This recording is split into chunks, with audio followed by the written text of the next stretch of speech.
Oi, eu sou o Dejaí, tenho 26 anos, moro em Aracaju, Sergipe, sou natural de Itabaiana, uma cidade aqui do interior. Sou uma pessoa que vive com HIV há 7 anos e há mais ou menos 6 anos eu crio conteúdos na internet e falo sobre HIV nos meus conteúdos.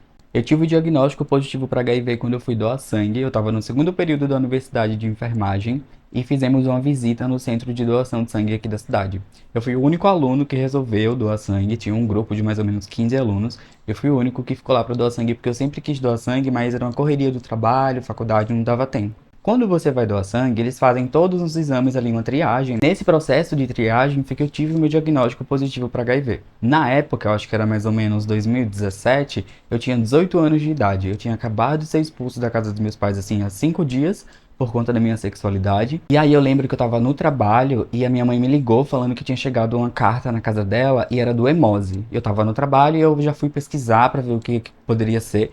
Quando eu pesquisei no Google, falava que poderia ter dado reagente para alguma patologia ou tinha dado alguma alteração. Na carta vinha especificando que tinha dado alguma alteração e que eu precisava retornar lá no centro de doação de sangue para refazer os meus exames. Beleza.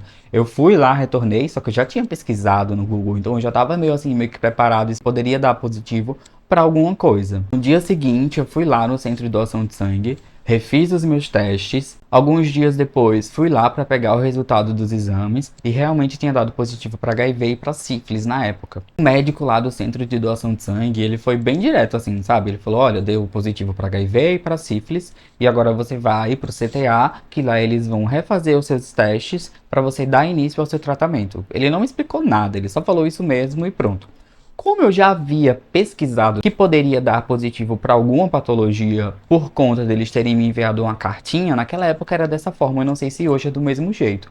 Eu já estava um pouco preparado ali para receber um diagnóstico positivo para HIV, porque quando eu pesquisei, eu encontrei até canais no YouTube de influenciadores que já falavam sobre HIV naquela época. Então eu já vi os vídeos dele, né? Já me acalmei um pouco ali, se desse um possível positivo para HIV, algo do tipo assim. Então eu já estava preparado ali sabendo que tinha tratamento e tudo mais, só que eu não esperava que poderia ser isso mesmo, né? Então eu fui no CTA, refiz os meus testes, eles confirmaram que realmente tinha contraído HIV e sífilis. Então, após fazer o meu cadastro no CTA, eu fui ali passar pelo momento de triagem, de acolhimento, né? O primeiro processo que eu passei foi com a assistente social.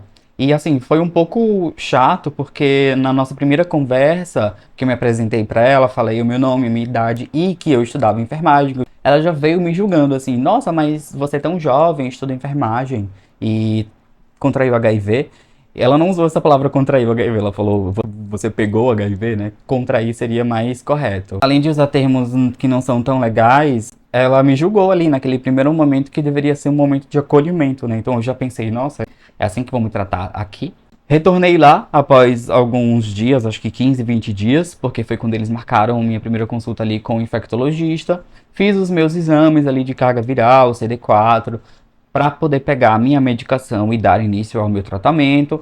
Dei início ao meu tratamento, mas não me sentia confortável de retornar naquele lugar porque eu já tinha sido julgado naquele momento ali, no primeiro momento que era para ser acolhido, ela falar não, tudo bem, porque eu também achava que por viver com HIV e estudar enfermagem, isso iria me atrapalhar um pouco. Inclusive, eu entrei em um grupo no WhatsApp, que era um grupo de acolhimento de jovens que também vivem com HIV aqui do meu estado, da minha cidade, que esse cartaz estava no CTA, e aí eu entrei nesse grupo e estava conversando com esses jovens e falei que eu tinha acabado de ter meu diagnóstico positivo para HIV e que eu estudava enfermagem, que eu estava um pouco receoso, com medo por conta da minha profissão futura, né, na área da saúde. Só que eu já tinha visto alguns vídeos de influenciadores na internet e achei bacana, achei interessante. Tive também a vontade de falar abertamente sobre HIV. E aí, assim, eu fui um pouco julgado nessa rede de apoio, porque eles falaram que pelo fato de eu viver com HIV e estudar enfermagem e expor a minha sorologia, isso poderia me prejudicar. Ok, certo, existe um preconceito que isso realmente pode acontecer, mas quanto mais pessoas que vivem com HIV falarem sobre HIV, mais importante seria. No primeiro momento que eu tive o meu diagnóstico positivo ali no CTA, que foi confirmado, eu tive que ir direto pro meu trabalho. Eu trabalhava em um restaurante, e aí eu trabalhava lá há uns 4 anos, era amigo de todo mundo. Eu falei pra minha amiga ali, porque eu cheguei bem assustado, né? Eu sabia o que era HIV, sabia que tinha tratamento, mas eu não esperava que realmente estaria com HIV. E daí eu falei pra minha amiga, e essa minha amiga me conversou comigo, me acolheu ali no primeiro momento, porque ela sabia que eu tinha sido expulso da casa dos meus pais há pouco tempo, eu tava morando sozinho, então era uma barra pra mim, universidade, trabalho, morar sozinho. No dia seguinte, quando eu fui trabalhar, ela já tinha falado pra quase todo mundo lá do trabalho, as pessoas começavam a me perguntar, ai, deixa aí, mas você tá tomando sua medicação? Ah, mas como que é? Se você for se relacionar com alguém, a pessoa também tem que tomar medicação. E começou essas perguntas, as pessoas perguntando se eu ia me aposentar. Alguns dias depois eu me machuquei secando os talheres, porque era um restaurante, eu cortei o meu dedo. E a dona do restaurante falou, cuidado, deixa isso, cortou. Ela mandou eu lavar a minha mão na privada e eu fiquei assim, nossa, mas que sentido? Eu falei, não, calma, eu vou lá, eu vou lavar minha mão e eu volto. Ela chamou outra pessoa para fazer o meu curativo, uma pessoa que estudava medicina, sendo que assim, eu estudava enfermagem, eu mesmo poderia fazer o meu curativo. Só que assim, a questão não era do curativo, a questão era porque eu era uma pessoa que vivia com HIV e teve todo esse alarme. E daí, quando eu falei, nossa, não precisa mandar eu lavar minha mão na privada, falaram que era coisa da minha cabeça, que eu tinha inventado isso. E além de tudo isso, né, eu fui demitido alguns dias depois desse acontecimento. E eles entraram em contato com os meus pais, falaram para os meus pais que eu vivia com HIV. Junto com os meus pais, tentaram entrar no processo do INSS para me aposentar, sendo que isso não acontece mais hoje em dia. Existem alguns benefícios do INSS por pessoas que passam por vulnerabilidade social, questões socioeconômicas e tudo mais. Mas isso é avaliado, não é só por viver com HIV que uma pessoa vai se aposentar, por invalidez ou algo do tipo. A pessoa que vive com HIV não é inválida. E além de tudo isso, né, eu estava super bem com o meu diagnóstico positivo para HIV, porque eu já tinha visto ou vídeos de influenciadores, de pessoas que viviam com HIV. Eu sempre gostei de estudar coisas da saúde, sempre gostei de biologia, então eu pesquisei bastante e vi que eu poderia levar uma vida tranquila, fazendo meu tratamento, tomando a minha medicação, que minha vida ia continuar normal. Mas vi que tinha muito preconceito naquela época, eu não sabia dos meus direitos. Como eu fui demitido, eu não sabia que eu poderia processar esse ambiente que eu trabalhava, não sabia que eu podia processar as minhas amigas de trabalho que me expuseram para todo mundo ali do meu trabalho. Alguns amigos também acabaram me colocando em situação de exposição, porque eu falava a um amigo, esse amigo falava para outro amigo, que falava para outro amigo, que chegavam a comentar nas minhas fotos nas redes sociais falando que eu vivia com HIV, transmitia para outras pessoas de propósito, que era algo que não acontecia. Pessoas que me relacionavam também saíam falando, né? Até que chegou ao ponto que eu pensei, não, eu preciso falar sobre, porque ninguém aqui na minha cidade fala. Eu tinha 18 anos na época, muitas pessoas se afastando de mim, era um processo muito difícil para mim. Não era por conta do HIV, sim por conta do preconceito. Era no meu trabalho, era na minha casa, eram os meus amigos, eram as pessoas que eu me relacionava. E daí, quando eu pensei em falar sobre HIV, eu pensei, eu posso fazer uma campanha na universidade. E aí foi quando eu cheguei para conversar com a coordenadora do curso e falar, olha, tá chegando dezembro, a gente podia fazer uma campanha de conscientização para os jovens e tal, sobre HIV, sobre ISTs, e porque é dezembro, é mês de conscientização, seria interessante.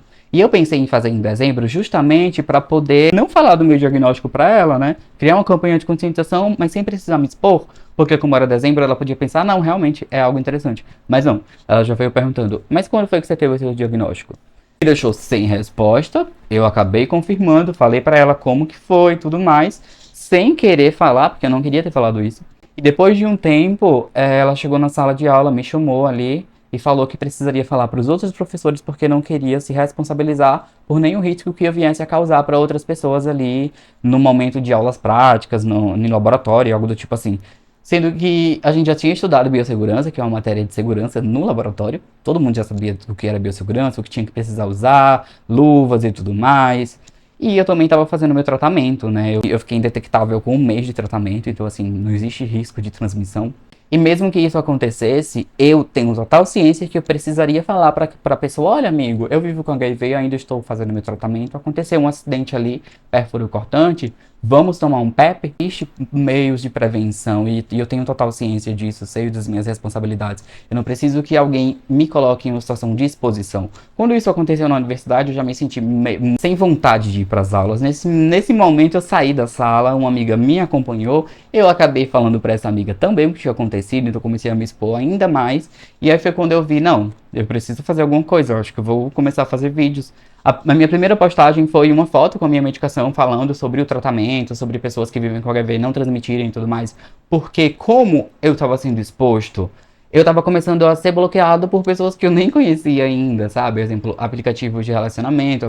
Algumas pessoas iam me bloqueando porque já sabiam do meu diagnóstico. Já fazem mais ou menos 7 anos que eu vivo com HIV, que eu faço meu tratamento, eu levo uma vida saudável, faço atividade física diariamente, que isso ajuda muito na nossa imunidade, eu cuido da minha alimentação, da minha saúde mental. Logo após que eu tive meu diagnóstico de HIV, alguns meses depois eu comecei a fazer os conteúdos para a internet, porque eu vi essa necessidade, né, como um futuro profissional de saúde, eu vi o próprio preconceito dos profissionais de saúde que me fizeram meio que abandonar os meus estudos, me fizeram não me sentir à vontade para retornar no CTA para continuar o meu tratamento, mas eu sabia que eu tinha que voltar, então eu voltava sem querer voltar, sabe? Aquele assim, eu tô indo em um lugar que eu não gosto, tô indo em um lugar que eu não queria. Depois da pandemia, os números aqui no meu estado aumentaram bastante e a gente não vê aumentos de profissionais para atender. Esses profissionais também, eles não são atualizados, por exemplo, termos, né, terminologias que humanizam muito as pessoas. Recentemente eu tive que trocar o meu infectologista que fazia o meu acompanhamento porque eu não gostava da maneira com que ele se referia a mim.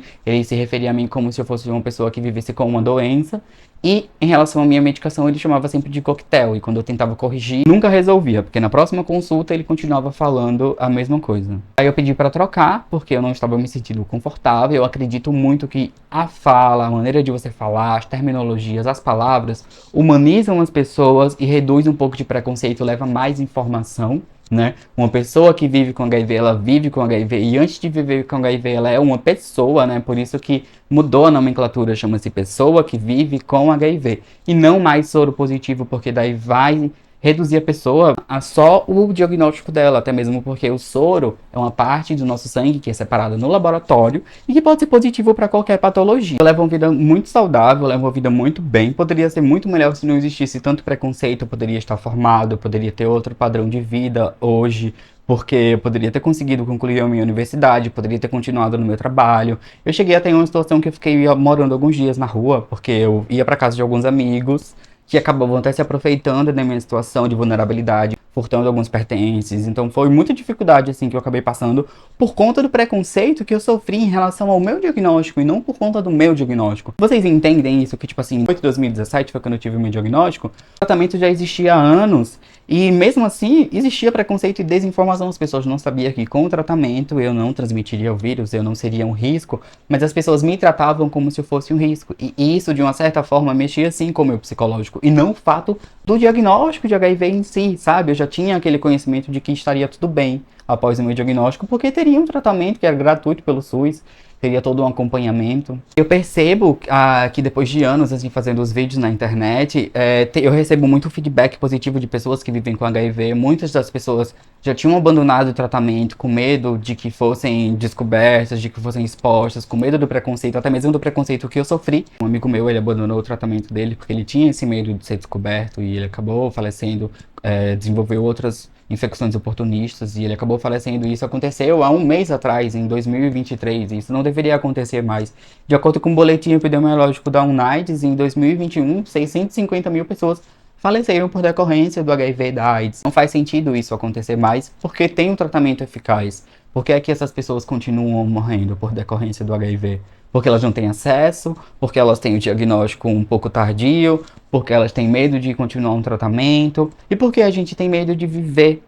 Antes a gente não tinha uma escolha, antes a gente tinha um diagnóstico e sabia que não tinha jeito, que tomava vários remédios ali por dia para tentar reduzir os danos causados pelo vírus e que você meio que vivia assim com a sentença de morte. Hoje você tem uma vida. Eu percebo que a minha vida melhorou bastante, não romantizando o HIV, mas eu passei a me cuidar ainda mais, sabe, da minha saúde física, da minha saúde psicológica. E eu cuido ainda mais da minha alimentação e da minha saúde física. Eu odiava academia, hoje eu faço academia e, tipo, exercícios fazem muito bem para a imunidade, não só de quem vive com HIV, como também de quem não vive com HIV.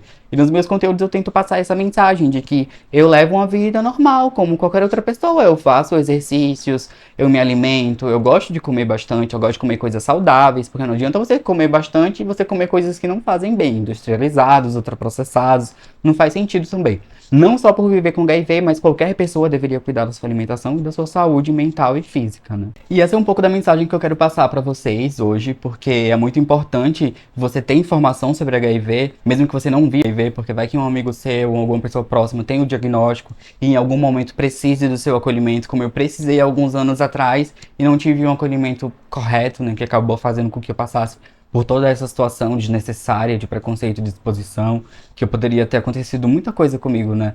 E não aconteceu ainda bem. Hoje eu tento levar uma informação nas minhas redes sociais, Tento também concluir a minha universidade, que vem aí, vou ser um enfermeiro que vive com HIV, que vou poder levar ainda mais informação e acolhimento para essas pessoas de uma forma mais humanizada do que esse julgamento que você passa no CTA, sabe? Ai, você é tão jovem, tá com HIV. Ai, você estuda enfermagem, tá com HIV. Ai, que isso, que aquilo. Gente, não existe esse tipo de julgamento. Não faz com que você se sinta à vontade de retornar naquele ambiente que você precisa retornar para cuidar da sua saúde. Faz com que você abandone seu tratamento. Faz com que você não se sinta à vontade naquele ambiente e não queira voltar mesmo. Eu mesmo já faltei diversas consultas. Não só por ter medo de colocar um atestado no meu trabalho e fazer com que as pessoas acabassem desconfiando, ou também por não se sentir confortável. Eu pensava, eu vou faltar ao meu trabalho, vou em um lugar estressante, que eu não vou me sentir confortável, que eu não vou ser bem acolhido. Então é uma mensagem para vocês profissionais de saúde e também para vocês que vivem com HIV, que é importante fazer o seu tratamento. É importante a adesão. E não só tomar a medicação, né? Como eu falei, tem que cuidar da sua saúde física, mental, alimentação. E fiquem por dentro dos seus direitos. Não deixem com que ninguém reduza você porque você vive com HIV ou te trate com preconceito. A gente precisa criminalizar todas as pessoas que agem com preconceito. Porque se a gente não criminalizar isso, não criminalizar as ações dessas pessoas, isso nunca vai reduzir. Já é difícil a gente reduzir o preconceito. Eu faço vídeos diariamente eu sofro hate. Então, me mostra que é importante sim falar sobre HIV. E logo logo eu vou me formar, eu quero continuar com esse trabalho da comunicação, né, levando informação sobre HIV como um profissional de saúde que vive com HIV. Precisamos fazer com que essas informações de adesão, de acolhimento, de tratamento, de prevenção cheguem nos jovens, porque eles são o público mais acometido pelo vírus HIV. Jovens entre 15 a 25 anos é o público que tá contraindo mais o vírus HIV. E onde que esses jovens estão? Eles estão na internet, eles estão em festas, eles estão em eventos, e nós temos que ir atrás deles. Então já convido você aí a me seguir em todas as redes sociais como Sou Dejaí, é bem fácil de encontrar. Dia 1º de dezembro vai sair um documentário que eu fiz junto com o Dr. Jairo Bauer e o Ministério da Saúde. O documentário fala sobre a importância do tratamento e sobre indetectável igual a intransmissível. Me sigam nas redes sociais que lá vai ter todas as informações. E para você aí que vive com HIV, lembre-se sempre que você não é o HIV, você é uma pessoa que vive com HIV. Em primeiro lugar, tem o nome ali, pessoa. Um cheiro e encontro vocês nas minhas redes sociais.